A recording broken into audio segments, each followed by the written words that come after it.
Over 4.5 billion years, a single rocky planet orbiting a single pretty insignificant star has gone from harbouring pretty much nothing but molten rock to harbouring life and organisms so complex that they've taken over their own planet with their own technology and intelligence, that have ventured out beyond their own solar system, and that are observing everything in between 0.1 nanometers to about 47 billion light years away from them. So the universe has been around for about 3 times as long as that, and has also about 70 sextillion other stars, each with their own pretty high probability of having at least one Earth-like planet orbiting them.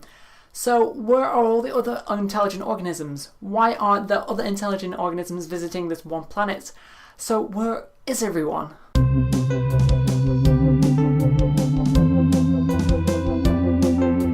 That was the Fermi paradox, which was an idea proposed by a famous physicist from the early 20th century, Enrico Fermi. So the idea was that since life seems so probabilistic, with so many planets and so many stars and so many everything in the universe, it's been so long, intelligent life must have developed. But the fact is we've not seen any intelligent life, so the paradox is that there should be, but there isn't. So to answer this question and to resolve a paradox, we have to ask ourselves, what are we looking for? What is this life? What is this thing that we're thinking is so probabilistic, but yet we're not seeing in the universe? Well, a lot of people would say life requires oxygen, requires cells, requires respiration, requires reproduction. But all of these are quite trivial things because that's just for life here on Earth. And we don't really know what defines life and what life is. So the basic definition of life is something that's non-inanimate, which is extraordinarily broad and could consider a bunch of things that we would say wasn't life. So obviously that's not the correct definition. But if you do think about it, human beings are only a combination of chemical reactions and systems of chemical reactions and systems of particle interactions, except really complex ones, and that's why we would consider ourselves life. But if you think of it like that, life can be considered something as just a level of complexity, and human beings aren't anything other than really complex systems, and therefore once you get beyond this level of complexity, you have life. So ignoring that fact and kind of deceiving ourselves pretending life is a natural thing, what is this thing called life? What's this label that we give ourselves as plants, trees and cells? Well, one solution, one answer to this could be that life is something that has a self-sustaining process that somehow reproduces or keeps itself alive despite the fact there's something interfering with it or reproducing or whatever. Now, this could be achieved in a multitude of ways. We don't have to have cells, we don't have to have all the usual things we have here on Earth. In fact, if you had an intelligent enough computer, you could get it programmed to rebuild itself or rebuild copies of itself, and therefore you would kind of say a computer is life, which in a way it could be. You could have a very complex computer, or otherwise you call it a robot, and you could talk to it and communicate, and in a way you would call that intelligent life. And everything is a probability in the universe, so even on a distant planet somewhere we could have robots that have just somehow magically appeared or evolved from simple sort of chips or whatever, kind of like humans have evolved from cells, which is quite interesting. But then there are a lot of ways life can exist, and we don't always take in all of them. So for example, life could be in a chair or some kind of something we would see as an animate object, because it would communicate and it would do all its processes in a way we can understand. So in the same way life in the universe, intelligent life, could come past us and see us. We could be either too primitive, we could be too in a way that we don't communicate with them. They could not interact with certain of the forces, or they could use like the strong force or the weak force to communicate, and use that as the communication, whereas we use the electromagnetic force. So therefore life could be something that doesn't sort of fit with us in the universe, and that could be an answer why there isn't life, because there is life but we just can't see it and they can't see us. In fact, we're only looking for life in the universe through the medium of the electromagnetic force, because we're only looking for light and other electromagnetic waves in the universe to see everything, and looking for transmitted waves. So if they do communicate or whatnot and not interact with the electromagnetic force and use the strong force, weak force or whatever, then we're just not going to see them.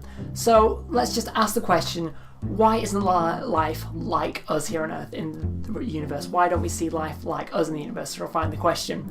So there's a lot of ideas about this, and the main one is that it's died out because it couldn't sustain itself. So now we can ask ourselves, why has this life like us died out? Well, a theory is of genetic entropy. So if you don't know what entropy is, basically there's more ways to be unconformed than conformed, so more things become unconformed if they are conformed. Basically, if you have two particles next to each other in all this space, there's more ways those particles can be apart than together. And so it's the same thing with human beings. Human beings are quite conformed. We've got this system of genes and chemicals, but there's more ways for us to be dispersed, and so probabilistically we will eventually disperse into nothingness and not being alive. And therefore a species can carry on going on and on, but the genes will slowly decay into something that can't sustain itself, that can't reproduce or something. And therefore that system or that evolutionary line will completely die out. So another quite reasonable answer to this is that life has died out because the universe is so dangerous, and we often forget how dangerous the universe is because we all know the dinosaurs were wiped out by that asteroid. But the fact is, Jupiter and Saturn take a lot of the asteroids and meteors for us because of the gravitational pull, so we don't get hit by them and life doesn't get taken out here on Earth. But in the universe, other planets hit all the time, and therefore life sort of develops, but then doesn't get the chance to develop even more and become intelligent and whatnot. And then you've got all the ways the star can end and affecting a multitude of galaxies around it because, you know, the pretty dangerous black holes and supernovas, etc., etc. So the fact is, life is actually quite delicate to the universe, and so it's a very low probability of life surviving the 4.5 billion years required to get to like our level or even beyond. Is such a low probability, and that's why there is such a few amounts of intelligent life or just life at all in the universe. So another solution to this, which I quite like, is one that doesn't involve all the organisms and life in the universe dying out, which was quite depressing to be honest. This uses the idea of a multiverse. So what a multiverse is basically a multitude of universes. It involves the idea of not only our universe existing, but all the other possibilities in all the other universes. So basically, in another universe, there's you with rabbit ears, there's you famous and rich, there's you poor on the streets. Basically, everything you possibly imagine is existing in another universe. This is all based on scientific theory, actually. It's based on things like string theory. So it's somewhat proven, not a proven idea, but it's based on proven ideas. And therefore, there'd have to be a universe that doesn't have other life in the universe. It's only us, which would be pretty damn unlucky if it was us, but it's a possibility. So when it comes down to it, we don't know whether there is or there isn't life and the reasons why. It could be one of the previous solutions, it could be all of them, it could be something we've never thought of and something bizarre like we're in the Matrix or something.